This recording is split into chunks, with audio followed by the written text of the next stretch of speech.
Hi everyone, my name is Stacy and today I'm going to show you how to make chili. So we're going to start out by cooking 2 to 3 pounds of ground beef.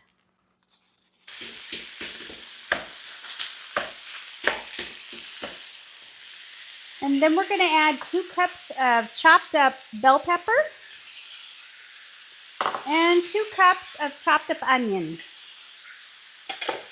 We're just going to cook this all the way through until our meat is done. So once the meat is done, we're going to go ahead and transfer this into a larger pot or a crock pot. And then we're going to go ahead and add the rest of the ingredients. So the next ingredient you're going to add is 2 cans of diced tomatoes, 2 cans of tomato paste,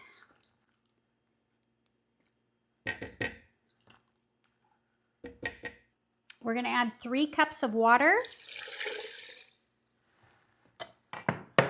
Now after you're all done mixing everything in, when we're done with the spices and everything, if it's too thick, just add another cup of water, but you're going to have to decide if it needs more water or not. That's just to keep it from getting too thick. We're just going to give this a stir and then we'll add our seasonings. For our seasonings, we're now going to add just 3 tablespoons of chili powder, 2 tablespoons of granulated garlic, 2 tablespoons of onion powder, 3 tablespoons of cumin, 1 tablespoon of paprika, a half a teaspoon of salt, and 1 teaspoon of white pepper. We'll stir this all up. If you do happen to have chipotle powder, that would be a great addition to this, but if you do have it, add 1 teaspoon of chipotle powder. And if the finished product is just not hot enough for you and you happen to like a lot of spice, you can add either a chopped up chili pepper or you can add some type of hot sauce to it. So the final ingredient now is our 2 cans of beans. You can choose whatever kind you want.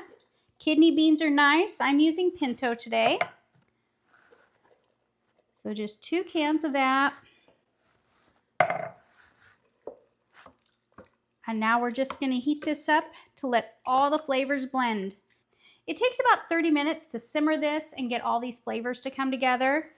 And if you want to, you can put it in a crock pot instead, like I mentioned before, and then just put that on low heat. You can do that for however many hours you want it to.